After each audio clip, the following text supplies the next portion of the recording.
Olá, irmãos, eu quero saudar a todos vocês com a graça e a paz do nosso Senhor Jesus Cristo. Nos nossos devocionais temos desenvolvido o tema, o Ministério do Discipulado, e hoje gostaríamos de aprofundar este tema tratando sobre a importância da igreja local na vida do discípulo de Cristo. Eu gostaria de iniciar mencionando que Deus estabeleceu três grandes instituições aqui na Terra: a família, o governo civil e a igreja. E nós entendemos que a igreja foi comissionada por Deus para cumprir o seu propósito de salvar as almas perdidas. Portanto, o plano de Deus para cada crente, para cada um de nós, sempre será melhor efetuado quando de fato nós estivermos integrados a uma igreja local. Neste devocional, queremos enfatizar o papel central da igreja na vida do discípulo de Cristo. E eu quero começar definindo o que é igreja. E nessa definição, eu inicio mencionando algo muito importante. Igreja não é prédio. Nós adoramos a Deus em espírito e em verdade, conforme nos diz o Senhor Jesus em João 4:24. E o apóstolo Paulo aos Coríntios, em 1 Coríntios 6:19, diz que o nosso corpo é templo do Espírito Santo de Deus. Ressalto ainda que igreja não é um grupo denominacional de congregações. Igreja são pessoas salvas pelo sangue do Senhor Jesus Cristo. Em 1 Coríntios 12, versículo 27, Paulo, escrevendo aos crentes em Corinto, diz claramente: vós sois o corpo de Cristo. Neste texto, ele compara o corpo da igreja com o corpo humano. Observe aqui no capítulo 12, versículos 14 a 27. Dos versos 14 ao verso 20, ele menciona que cada membro tem uma função diferente. No verso 21, ele diz que nenhum membro pode funcionar sozinho. Nos versos 22 a 24, ele diz que a contribuição de cada membro é muito importante. E nos versos 25 a 27, nós entendemos aqui que um corpo que funciona direito opera como uma unidade. Agora, vamos atentar para a função da igreja local. Por que a igreja é tão importante nas nossas vidas? A primeira igreja local mencionada na Bíblia foi organizada em Jerusalém. Então nós temos que ir para o livro de Atos, mais precisamente o capítulo 2, e eu quero destacar os versos 41 a 47. Ali, os crentes organizaram a sua igreja para os seguintes fins. E eu começo com o verso 42, que diz assim: e perseveravam na doutrina dos apóstolos, e na comunhão, e no partir dos pães, e nas orações. Aqui a ênfase está no ensino da palavra, na comunhão com os outros crentes, na oração e na observação de uma das ordenanças que foi deixada pelo Senhor, que é a ceia do Senhor. Continuando, o texto nos diz: e em toda a alma havia temor, e muitas maravilhas e sinais se faziam pelos apóstolos. E todos os que criam estavam juntos e tinham tudo em comum. E vendiam suas propriedades e fazendas e repartiam com todos segundo cada um havia de mister. O que nós observamos nesses dois textos é que a igreja tinha como finalidade assistir, cuidar uns dos outros, zelar uns pelos outros, ministrar uns aos outros. E nos versículos 46 e 47 lemos: e perseverando unânimes todos os dias no templo e repartindo o pão de casa em casa, comiam juntos com alegria e singeleza de coração, louvando a Deus e tendo graça para com todo o povo. E todos os dias acrescentava o Senhor à igreja aqueles que se haviam de salvar. Estes versos nos mostram que a finalidade da igreja era alcançar a comunidade e glorificar a Deus, louvar ao Senhor. Então, repetindo aqui, neste texto, nós percebemos que a razão da existência da igreja era o ensino da palavra, a comunhão com outros crentes, a oração, a observação das ordenanças, para ser testemunho também da graça e do poder de Deus, conforme vemos aqui no verso 34, para alcançar a comunidade, para glorificar a Deus, para louvá-lo. A prioridade da igreja, portanto, é glorificar a Deus. Ele é glorificado quando a igreja é edificada, isto é, quando ela é estabelecida, ela é instruída, ela é fortalecida.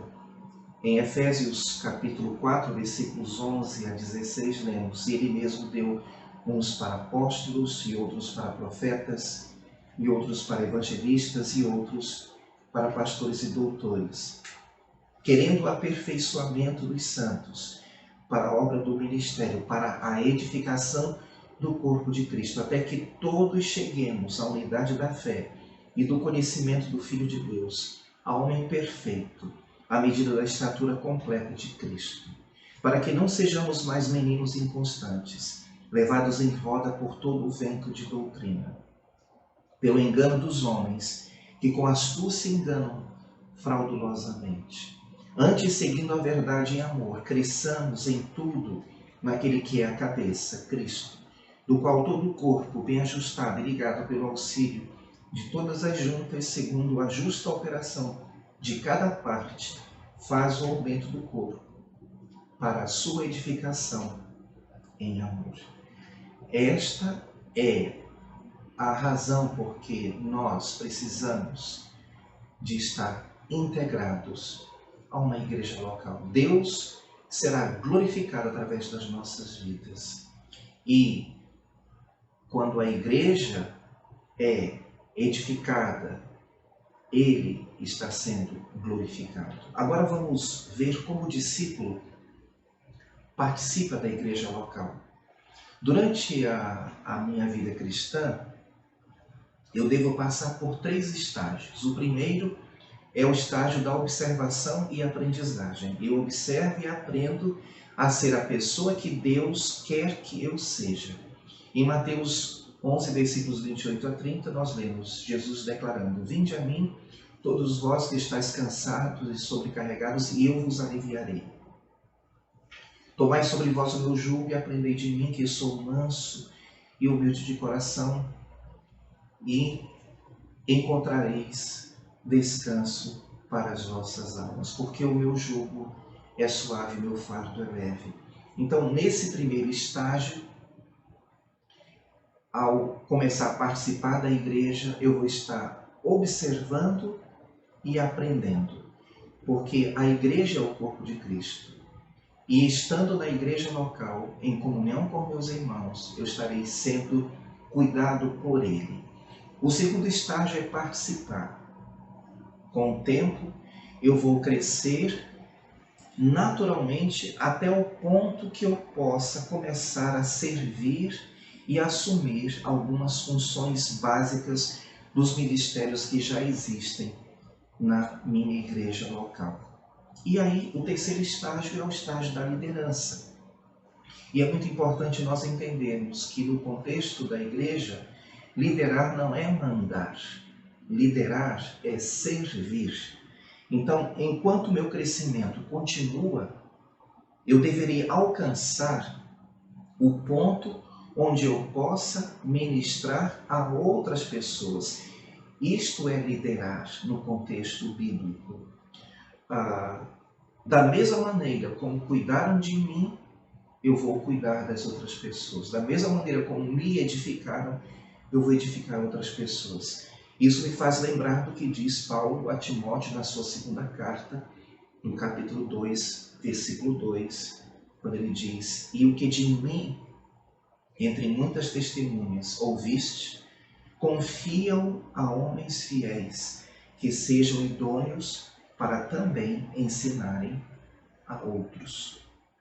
Estas 3 fases podem ser comparadas com os estágios do nosso crescimento físico, isto é, a infância, a juventude e a vida adulta, que é a maturidade. Então, seja paciente. Este processo leva tempo. Seja fiel. Continue fiel à sua igreja local. E para encerrar, eu quero fazer algumas considerações. A primeira é que, para você encontrar uma igreja para congregar e servir ao Senhor, você deve orar sobre isso.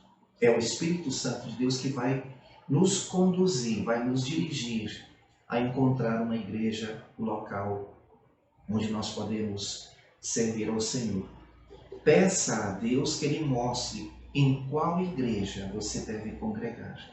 Uma outra coisa muito importante neste processo de escolha da igreja onde nós devemos congregar é observar as qualidades da igreja e compará-las com os requisitos bíblicos para uma igreja adequada, uma igreja neotestamentária. Por exemplo, observe se há evidências de almas sendo salvas. Uma igreja bíblica, uma igreja neotestamentária, é uma igreja que atrai pessoas para Cristo. Então observe, as pessoas desta igreja creem e ensinam a Bíblia e creem que ela é a palavra de Deus na sua totalidade, creem que a Bíblia é a única regra de fé e prática para as suas vidas. Os membros também são encorajados a ler e a estudar as Escrituras da mesma maneira como a liderança.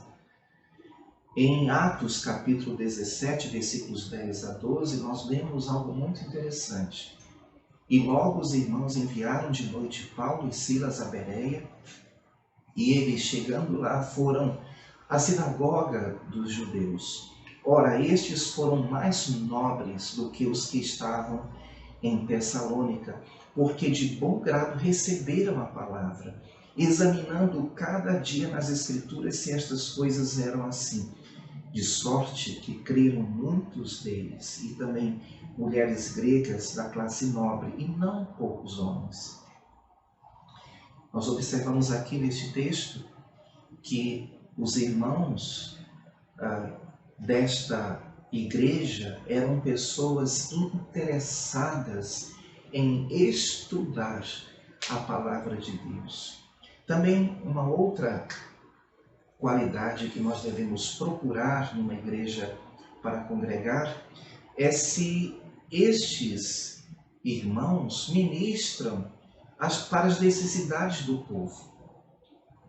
É muito importante nós entendermos que a igreja existe para servir as pessoas. Então observe, eles estão ministrando, eles estão cuidando das necessidades do povo. Qual é o interesse da liderança em ensinar? E uma outra qualidade que eu considero muito importante é se esta igreja local é uma igreja que envia e sustenta missionários. Em Atos capítulo 13, versículos 1 a 3, nós lemos: e na igreja que estava em Antioquia havia alguns profetas e doutores, a saber, Barnabé e Simeão, chamado Líger, e Lúcio, Cirleu e Manaém, que fora criado com Herodes, o tetrarca, e Saulo. E servindo eles ao Senhor, e jejuando, disse o Espírito Santo: apartai-me a Barnabé e a Saulo para a obra que os tenho chamado. Então, jejuando, orando e pondo sobre eles as mãos, os despediram. Uma igreja local, vibrante, dinâmica, é uma igreja em que a obra missionária é, de fato, colocada como uma prioridade na sua vida. Irmãos, eu desafio vocês a fazerem uma reflexão sobre o seu envolvimento com a sua igreja local, a sua participação, entendendo que um discípulo fiel de Cristo é um discípulo que está servindo em uma igreja local. Eu desejo a todos vocês um excelente dia na presença do Senhor.